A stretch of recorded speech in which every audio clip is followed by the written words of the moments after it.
ರಾಜ್ಯದ ರೈತರಿಗೆ ತೊಂದರೆ ಆಗ್ತಾ ಇರುವಂಥದ್ದು ಮತ್ತೆ ಪರಿಸರವನ್ನ ನಾಶ ಮಾಡೋದಕ್ಕೆ ಹೊರಟಿರುವಂತಹ ರಾಜ್ಯ ಸರ್ಕಾರದ ವಿರುದ್ಧ ಇವತ್ತು ನಮ್ಮ ಪತ್ರಿಕಾಗೋಷ್ಠಿ ಇತ್ತು. ಏನು ಆನೇಕಲ್ನ ತಾಲೂಕಿನಲ್ಲಿ ಇರುವಂತಹ ಇಂಡ್ಲುವಾಡಿ ಎಂಬ ಗ್ರಾಮದಲ್ಲಿ ರಾಜ್ಯ ಸರ್ಕಾರ ಸುಮಾರು 70 ಎಕರೆ ಪ್ರದೇಶದಲ್ಲಿ ಕ್ರಿಕೆಟ್ ಸ್ಟೇಡಿಯಂ ಮಾಡೋದಕ್ಕೆ ಹೊರಟಿದೆ.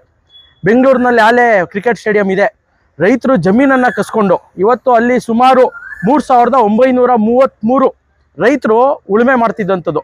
1998ರಲ್ಲಿ 53 ಅರ್ಜಿಗಳನ್ನು ಹಾಕೊಂಡಿದ್ದಂಥವ್ರನ್ನ ಒಂದೇ ಒಂದು ಅರ್ಜಿಯನ್ನು ಸ್ವೀಕರಿಸದೆ ಅವ್ರಿಗೆ ಅರ್ಜಿಗಳನ್ನು ರಿಜೆಕ್ಟ್ ಮಾಡಿ ಇವತ್ತು ಅದೇ ಪ್ರದೇಶದಲ್ಲಿ ರಾಜ್ಯ ಸರ್ಕಾರ, ಇದು BCCI ಅಲ್ಲ ಅಥವಾ ಕರ್ನಾಟಕ ಕ್ರಿಕೆಟ್ ಅಸೋಸಿಯೇಷನ್ ಅಲ್ಲ, ಸ್ಟೇಡಿಯಂ ಮಾಡೋದು ಕೊಟ್ಟಿರುವಂಥದ್ದು ಕರ್ನಾಟಕ ರಾಜ್ಯ ಸರ್ಕಾರ.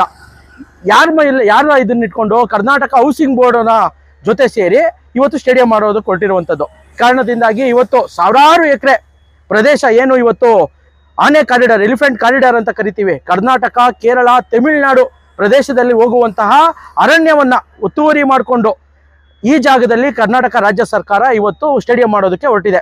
ಇದನ್ನ ಕರ್ನಾಟಕ ರಾಷ್ಟ್ರ ಸಮಿತಿ ಪಕ್ಷ ತೀವ್ರವಾಗಿ ವಿರೋಧಿಸುತ್ತೆ ಮತ್ತು ರಾಜ್ಯ ಸರ್ಕಾರ ಈ ಕೂಡಲೇ ಏನು ಈ ಸ್ಟೇಡಿಯಂ ಮಾಡೋದಕ್ಕೆ ಹೊರಟಿದೆ ಇದನ್ನ ಕೈ ಬಿಡಬೇಕು ಅಂತೇಳಿ ನಾವು ಆಗ್ರಹವನ್ನ ಮಾಡಿರುವಂಥದ್ದು. ಇದೇ ಸಂದರ್ಭದಲ್ಲಿ ಈ ಪ್ರದೇಶದಲ್ಲಿ ಸೂಕ್ಷ್ಮ ವಲಯ ಪ್ರದೇಶವಾಗಿರೋದ್ರಿಂದ ಸುಪ್ರೀಂ ಕೋರ್ಟ್ನಲ್ಲಿ ಕೇಸ್ ನಡೀತಾ ಇದೆ. ಸುಪ್ರೀಂ ಕೋರ್ಟ್ನಲ್ಲಿ ಕೇಸ್ ನಡೆಯುವಂತಹ ಸಂದರ್ಭದಲ್ಲಿ ಕರ್ನಾಟಕ ರಾಜ್ಯ ಸರ್ಕಾರ ಯಾವ ರೀತಿಯಾಗಿ ಈ ಕ್ರಮವನ್ನ ತಗೋತಾ ಇದ್ದಾರೆ, ಇರುವಂತ ರೈತರನ್ನ ಒಕ್ಕಲೆಬ್ಬಿಸುವಂಥದ್ದು, ಸುಮಾರು ಜಾಗವನ್ನ ಸುಮಾರು 268 ಚದರ ಕಿಲೋಮೀಟರ್ ವ್ಯಾಪ್ತಿಯಲ್ಲಿ ಇದ್ದಂತಹ ಪ್ರದೇಶವನ್ನ 2016ರಲ್ಲಿ ಇವರೇನೆ 168 ಚದರ ಕಿಲೋಮೀಟರ್ಗೆ ಇಳಿಸ್ಕೊಂಡು 100 ಚದರ ಕಿಲೋಮೀಟರ್ನಲ್ಲಿ ಇವತ್ತು ಆಲ್ರೆಡಿ ಏನು ವಾಣಿಜ್ಯ ಒಂದು ಸ್ಪಾ ಇರ್ಬೋದು, ಬಾರ್ ಇರ್ಬೋದು, ರೆಸ್ಟೋರೆಂಟ್ಸ್ ಇರ್ಬೋದು, ರೆಸಾರ್ಟ್ಸ್ ಇರ್ಬೋದು, ಈ ರೀತಿಯಾಗಿ ಮಾಡ್ಕೊಂಡಿರುವಂಥದ್ದು ನಮ್ಮ ಗಮನಕ್ಕೆ ಬಂದಿದೆ. ಇವೆಲ್ಲವೂ ಸೂಕ್ಷ್ಮ ವಲಯ ಪ್ರದೇಶ ಏನು ಸುಪ್ರೀಂ ಕೋರ್ಟ್ನಲ್ಲಿ ಕೇಸ್ ನಡೀತಾ ಇದೆ, ಅದನ್ನು ಕೇಸ್ ನಡೀತಾ ಇರುವಂಥ ಸಂದರ್ಭದಲ್ಲೇ ಈ ರೀತಿಯಾಗಿ ಮಾಡ್ತಾ ಇರುವಂಥದ್ದು ರಾಜ್ಯ ಸರ್ಕಾರದ ಏನು ಈ ವಿಚಾರವನ್ನು ನಾವು ಖಂಡಿಸ್ತೀವಿ. ಮತ್ತೆ ಇದು ಏನು ಸಾವಿರಾರು ಎಕರೆ ಭೂಮಿಯನ್ನ ಏನು ಜನಪ್ರತಿನಿಧಿಗಳು ಇವತ್ತು ಸಾರಿಗೆ ಸಚಿವರಾಗಿರುವಂತಹ ರಾಮಲಿಂಗಾರೆಡ್ಡಿ ಅವರು, ಬೊಮ್ಮನಹಳ್ಳಿಯ ಶಾಸಕರಾಗಿರುವಂತಹ ಸತೀಶ್ ರೆಡ್ಡಿ ಅವರು ಸುಮಾರು 50 ಎಕರೆ 60 ಎಕರೆ ಜಮೀನುಗಳನ್ನ ಅವರ ಹೆಸರಿಗೆ ಪಾಣಿ ಮತ್ತೆ ಖಾತಾನ ಮಾಡ್ಕೊಂಡಿದ್ದಾರೆ. ರೈತರನ್ನ ಒಕ್ಕಲೆಬ್ಬಿಸೋದು ಒಂದ್ ಕಡೆ, ಉಳುಮೆಯಲ್ಲಿ ಉಳುಮೆ ಮಾಡ್ತಾ ಇದ್ದಂತಹ ರೈತರಿಗೆ ಜಮೀನು ಕೊಡಕ್ಕಾಗದೇ ಇರುವಂತಹ ಸರ್ಕಾರಗಳು ಅವರ ಹೆಸರಲ್ಲಿ ಇರಬೇಕಾದಂತಹ ಆಸ್ತಿಗಳನ್ನ ಇವತ್ತು ರಾಜ್ಯ ಸರ್ಕಾರದ ಮಂತ್ರಿಗಳೇ ಅವರ ಹೆಸರಿಗೆ ಮಾಡ್ಕೊಂಡಿರುವಂತದ್ದು ಸಹ ಖಂಡನೀಯ. ಇವೆಲ್ಲವೂ ಯಾಕೆ ಈ ತರ ಆಗ್ತಾ ಇದೆ? ಸರ್ಕಾರಗಳಲ್ಲಿ ಇರುವಂತಹ MLAಗಳು, ಶಾಸಕರು, ಮಂತ್ರಿಗಳು ಈ ರೀತಿ ಬಡವರ ರೈತರ ಜಮೀನನ್ನ ಅವ್ರ ಹೆಸರಿಗೆ ಮಾಡ್ಕೋಬೇಕು ಅಥವಾ ಅವ್ರಿಗೆ ಜಮೀನುಗಳನ್ನ ಕೊಡದೆ ನೇರವಾಗಿ ಇವ್ರ ಹೆಸರುಗಳಿಗೆ ಮಾಡ್ಕೊಳ್ಳುವಂತಹ ಒಂದು ಘಟನೆಗಳಿಂದ ಇವತ್ತು ಒಬ್ಬ ಶಾಸಕ 500ರಿಂದ 600 ಕೋಟಿ ಖರ್ಚು ಮಾಡ್ತಾನೆ ವಿಧಾನಸಭಾ ಕ್ಷೇತ್ರದಲ್ಲಿ ಗೆಲ್ಲೋದಕ್ಕೆ. ಎಲ್ಲಿಂದ ಬರುತ್ತೆ ಅವ್ರಿಗೆ ಹಣ? ಈ ರೀತಿಯಾಗಿ ಸರ್ಕಾರದ ಭೂಮಿಯನ್ನ, ಗೋಮಾಳವನ್ನ, ಸರ್ಕಾರದ ಜಮೀನುಗಳನ್ನ ಅವ್ರ ಹೆಸರಿಗೆ ಮಾಡಿಸ್ಕೊಂಡು ಮಾಡ್ಕೊಂಡಿರೋದ್ರ ಕಾರಣದಿಂದಾಗಿ ಇವತ್ತು ಅವರು ರಾಜಾರೋಷವಾಗಿ ಚುನಾವಣೆಗಳನ್ನು ಎದುರಿಸ್ತಾರೆ.